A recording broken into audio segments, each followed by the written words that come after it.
10 ஆண்டுகளாக கனடா நாட்டின் ஆட்சி இவர் கையில்தான் இருந்தது. இப்போது கடலுக்குள் நடந்த இவரின் முத்தக்காட்சி வைரல் ஆகிறது என முன்னாள் கனடா பிரதமரை கலாய்த்து வருகின்றனர் நெட்டிசன்கள். கனடாவில் கடந்த 2015 முதல் 2025 மார்ச் 14 வரை பிரதமர் பதவியில் இருந்தவர் ஜஸ்டின் ட்ரூடோ. 53 வயதான இவருக்கு சோஃபி என்ற மனைவி உள்ளார். 2023ஆம் ஆண்டில் ட்ரூடோ சோஃபியை பிரிந்தார். அவர்களின் 18 வருட திருமண வாழ்க்கை முடிவுக்கு வந்தது.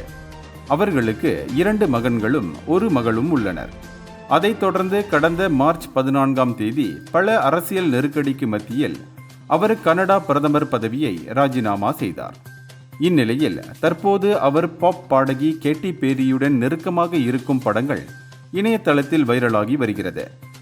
நடிகர் ஒர்லாண்டோ ப்ளூமின் மனைவியான பாப் பாடகி கேத்தி பேரியை நடுக்கடலில் படகின் மேல் தளத்தில் வைத்து ஜஸ்டின் ட்ரூடோ அரை நிர்வாண கோலத்தில் கட்டியணைத்து முத்தமிடும் காட்சிகள்தான் தற்போது பரபரப்பை ஏற்படுத்தியுள்ளன. கேத்தி பேரிக்கு 5 வயது மகள் உள்ளார். அவர்களும் விவாகரத்து பெற்றுள்ளனர். நமக்கு அந்த கனடா வேண்டாம், உன்னுடன் இருக்கும் இந்த கடல் போதும் என அந்த முன்னாள் பிரதமர் நினைக்கிறார் போல என பதிவிட்டுள்ள கமெண்ட்டுக்கு இணையத்தில் பெரும் வரவேற்பு கிடைத்துள்ளது.